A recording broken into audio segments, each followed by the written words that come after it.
ఉగ్ర స్వరూపిణి కాబట్టి అంటే సెపరేట్‌గా ఫోటో పెట్టుకొని చేసుకోవాలా? లేదు అన్నీ మనం దేవుడు మందిరంలో కనుక అన్ని పటాలతో పాటు అమ్మవారి స్వరూపాన్ని కూడా పెట్టుకొని చేసుకోవచ్చా? ఇంకా చాలా మందికి ఎలాంటి డౌట్ ఉంటుందంటే చేసేటువంటి పూజలో కనుక తప్పేమన్నా జరిగితే మళ్ళీ రిటర్న్ మనకేమైనా పనిష్మెంట్స్ ఒస్తాయి. కాబట్టి మనం ఇంట్లో పెట్టుకోకపోవడం బెటర్ ఏమో, పీఠానికి వెళ్లి నమస్కరించుకుంటే చాలు. ఇలా చాలా రకాలైనటువంటి డౌట్స్ కూడా ఉన్నాయమ్మా. చాలా మంచి క్వశ్చన్ అడిగారమ్మా. దేన్ని కాంప్లికేట్ చేయొద్దు, దేన్ని ఓవర్ కాంప్లికేట్ చేయొద్దు. మనం అన్ని పటాలు దేవుడి మందిరంలోనే మీ అందరి దేవుళ్ళతో పాటు అమ్మవారిని కూడా పెట్టి పూజ చేసుకోవచ్చు.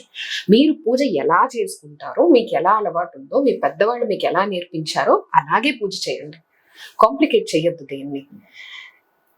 అమ్మవారికి పూజ చేసేటప్పుడు ఏ దేవుడికైనా కానివ్వండి, అమ్మవారు అవనివ్వండి, అయ్యవారు అవనివ్వండి, ఎవరైనా కానీ పాత్ర శుద్ధి కంటే మనశుద్ధి ఇంపార్టెంట్.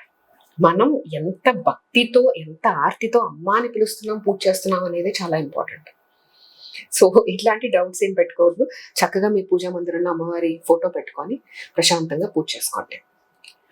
ఇప్పుడు మనం వారాహి అమ్మవారిని పెట్టినప్పుడు ప్రత్యేకంగా నైవేద్యాలు ఏమైనా చేసుకొని పెట్టుకోవాలా? అమ్మవారిని నైటే మనం పూజించాలి అనేసి కూడా చాలా చోట్ల మనం వింటూ ఉంటాం.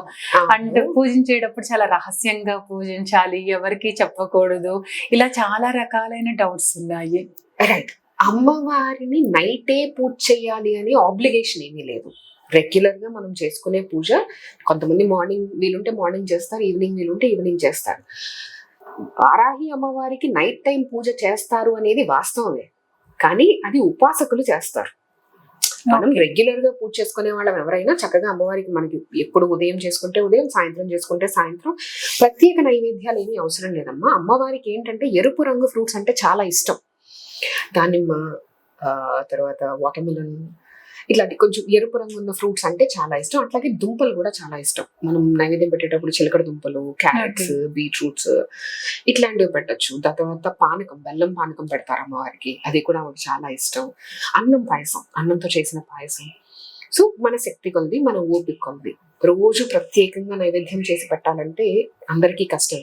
సో మన దగ్గర ఉన్న పండు ఫలమో ఏదో అమ్మవారికి మనస్ఫూర్తిగా సమర్పించుకుంటే చాలు. అండ్ ఎరుపు రంగు పువ్వులు అన్నా కూడా చాలా ఇష్టం అమ్మవారికి. అంటే ఇప్పుడు మనం గన్నేరు పూలు అంటాం కదా, పింక్ కలర్ ఫ్లవర్స్ వస్తాయి, వాటితో పూజ చేస్తే చాలా ఇష్టం అమ్మవారికి. కాంప్లికేట్ చేయొద్దమ్మా. దేవుడు అంటే ఎక్కడో లేడు, దేవుడు ఇక్కడే ఉన్నాడు. ప్రతి స్త్రీలోని అమ్మవారు ఉంది. సో అమ్మవారిని ఎక్కడో దూరంగా పెట్టి అమ్మవారికి భయపడొద్దు. నేను చెప్పేది అది.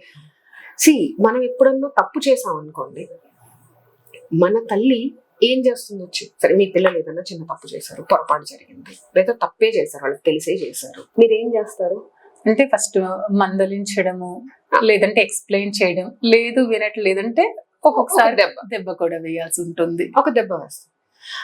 ఆ చిన్న పొరపాటు చేశాడో లేదా తప్పు చేశాడని వాడిని వెలేసేసి వాడి జీవితం నాశనం చేసి ఇలాంటివన్నీ చెయ్యం కదా మనం.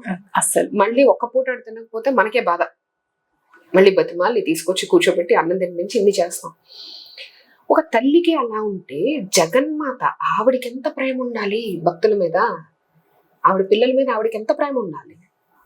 So this is a very wrong notion. ఇవన్నీ అపోహలు. ఒక్కసారి అమ్మవారికి పూజ చేసి చూడండి, ఒక్కసారి అమ్మవారికి పూజ చేసి చూడండి, మీకు తెలుస్తుంది అమ్మవారి కరుణ ఎంతగా ఉంటుందనేది మీకే తెలుస్తుంది.